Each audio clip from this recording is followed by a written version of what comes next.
আজকে আমি সুজি দিয়ে দারুণ একটা মিষ্টির মজার রেসিপি বানিয়ে দেখাবো।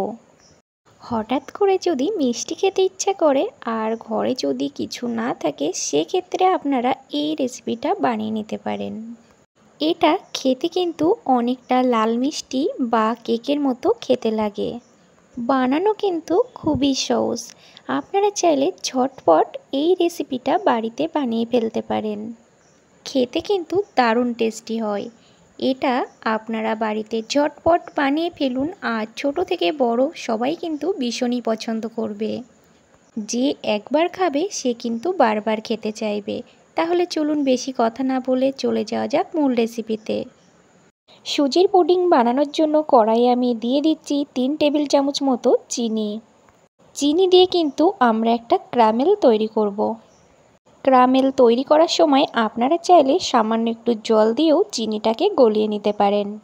ক্যারামেল বানানোর জন্য কিন্তু এই সময় গ্যাসের আঁচটাকে একদম লোতে রাখতে হবে।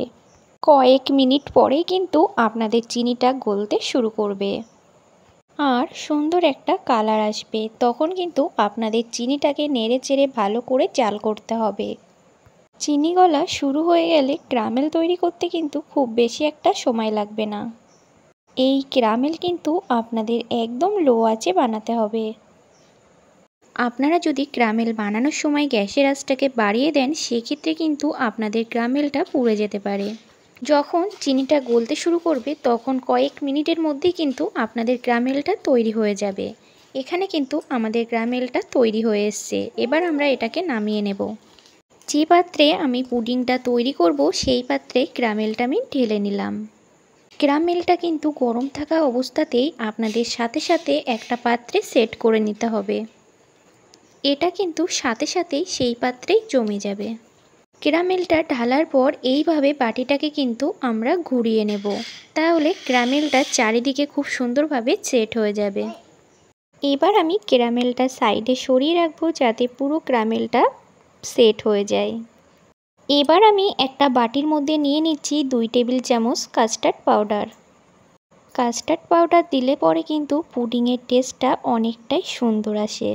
আপনাদের যদি কাস্টার্ড পাউডার না থাকে, সেক্ষেত্রে আপনারা 2 টেবিল চামচ কর্নফ্লাওয়ার ব্যবহার করতে পারেন। এখানে আমি হালকা গরম দুধ দিয়ে দিচ্ছি 1 কাপ। দুধ দেওয়ার সাথে সাথে কিন্তু আপনাদের খুব ভালোভাবে এটাকে মিশিয়ে নিতে হবে। দুধের এই মিশ্রণটা কিন্তু আমাদের এখানে পুরোপুরি রেডি হয়ে গেছে। যে পাত্রে আমি ক্যারামেল তৈরি করেছিলাম সেই পাত্রেই দিয়ে দিচ্ছি 1 কাপ লিকুইড দুধ। তার সাথে স্বাদ অনুযায়ী দিয়ে দিচ্ছি চিনি। এখানে আমি 2 টেবিল চামচ চিনি ব্যবহার করছি। চিনিটা আপনারা যে যার স্বাদ অনুযায়ী ব্যবহার করবেন, আর তার সাথে দিয়ে দিলাম সামান্য একটু নুন। এবার চিনির সাথে দুধটাকে খুব ভালোভাবে মিশিয়ে দুধটাকে ফুটতে দেব। তো এখানে কিন্তু দুধটা ফুটে উঠেছে। দুধটা ফুটে ওঠার সাথে সাথে এর মধ্যে দিয়ে দিচ্ছি 1 কাপ সুজি। সুজিটা দেওয়ার সাথে সাথে কিন্তু খুব ভালো করে দুধের সাথে আমাদের মিশিয়ে নিতে হবে, নাইলে কিন্তু সুজিটা এখানে আমাদের দলা পেকে যেতে পারে। যখন দেখবেন সুজির পরিমাণটা আপনাদের বেশি হয়ে গেছে, তখন আপনারা আবারও লিকুইড দুধ ব্যবহার করতে পারেন। এখন আমি এর মধ্যে দিয়ে দিচ্ছি কাস্টার্ড পাউডারের মিশ্রণটাকে। দেওয়ার আগে কিন্তু খুব ভালো করে একবার নাড়াচাড়া করে নেব। কাস্টার্ড পাউডারের মিশ্রণটা দেওয়ার পর আবারও কিন্তু খুব ভালোভাবে এইভাবে আমি মিশিয়ে নিচ্ছি। কাস্টার্ড পাউডারের মিশ্রণটা দেওয়ার সাথে সাথে খুব ভালোভাবে মিশিয়ে নিলে পরে কিন্তু আমাদের সুজির এই মিশ্রণটা একদম রেডি হয়ে যাবে। এবার কিন্তু এটাকে আর বেশি জাল করা যাবে না। বেশি জাল দিলে কিন্তু শক্ত হয়ে যাবে। এবার আমি এটাকে ক্যারামেলটা আমি যে পাত্রে সেট করেছিলাম সেই পাত্রে ঢেলে নিচ্ছি।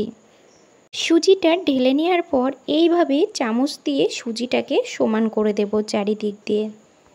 এবার আমি এই বাটিটাকে 1 থেকে 2 বার মতো এইভাবে ড্যাব ড্যাব করে দেব, যাতে ভেতরে কোনো রকম এয়ার না থাকে। এবার আমাদের এই সুজির পুডিংটাকে স্টিমে দিতে হবে। তো তার জন্য আমি একটা কড়াইয়ের মধ্যে দিয়ে দিচ্ছি একটা স্ট্যান্ড, আর এই স্ট্যান্ডের মধ্যে আমি বেশ খানিকটা পরিমাণে জল দিয়ে দেব, যাতে পুরো স্ট্যান্ডটাই জলের মধ্যে ডুবে থাকতে পারে। এবার আমি এই স্ট্যান্ডের ওপরে বসিয়ে দিচ্ছি পুডিংয়ের বাটিটা। এবার আমি ওপর থেকে একটা ঢাকনা দিয়ে পুরো কড়াইটাকে আমি ঢেকে দিচ্ছি। 40 মিনিট মতো একদম লো আঁচে এইভাবে রেখে দিতে হবে। তো 40 মিনিট পর এখন আমি ফিরে এলাম। কড়াইয়ের ওপর থেকে আমি ঢাকনাটা সরিয়ে নিচ্ছি। এখানে কিন্তু আমাদের পুডিংটা হয়ে গেছে। একবার আপনাদের আঙুল দিয়ে পুডিংটাকে চেক করে নিতে হবে। যদি এইভাবে ক্লিন হয় তাহলে বুঝবেন পুডিংটা আপনাদের তৈরি হয়ে গেছে। তো এখানে আমাদের পুডিংটা হয়ে গেছে। এবার আমি গ্যাসটাকে অফ করে পুডিংটাকে নামিয়ে নিচ্ছি। এই পুডিংটাকে একটু ঠান্ডা করে নেওয়ার পর আমরা ফ্রিজে 1 ঘন্টা অথবা আধ ঘন্টার জন্য পুডিংটাকে রেখে দেব।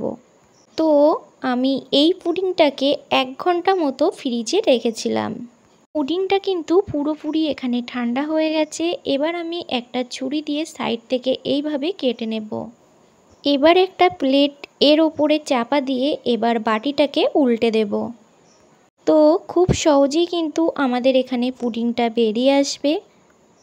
আর দেখতেও দেখো কতটা সুন্দর হয়েছে। দেখতে এত লোভনীয় হয় আর টেস্টি হয়, আপনারা না বানালে বুঝতে পারবেন না। এই সুজির পুডিং কিন্তু বানানো খুবই সহজ। আপনারা চাইলে বাড়িতে কয়েক সেকেন্ডের মধ্যে এই সুজির পুডিং বানিয়ে ফেলতে পারবেন। এটা অনেকটা লাল মিষ্টি অথবা কেকের মতো খেতে লাগে। আর সুজির এই ডেজার্টটা যে একবার খাবে সে কিন্তু আপনার প্রশংসা করতে বাধ্য হবে। আর আপনাদের এই সুজির পুডিংটা কেমন লাগলো অবশ্যই কিন্তু আমাকে কমেন্ট করে জানাতে ভুলবেন না। এই ডেজার্টটা আপনাদের আমি একবার কেটে দেখাবো। এটা কাটার পরে কিন্তু দেখতে আরও বেশি সুন্দর লাগে। অবশ্যই আপনারা এই সুজির পুডিংটা বাড়িতে একবার বানিয়ে দেখবেন। যারা মিষ্টি খেতে চান না তারা এই সুজির পুডিংটা একবার খেলে কিন্তু বারবার খেতে চাইবে। অবশ্যই আপনাদের ভালো লাগবে আশা করি। আর ভিডিওটি ভালো লাগলে লাইক, কমেন্ট, শেয়ার এবং সাবস্ক্রাইব করতে ভুলবেন না। আর পাশে থাকা বেল বাটনটি অবশ্যই প্রেস করবেন। আজকের মতো এখানেই বিদায় নিচ্ছি। সুস্থ থাকবেন, ভালো থাকবেন।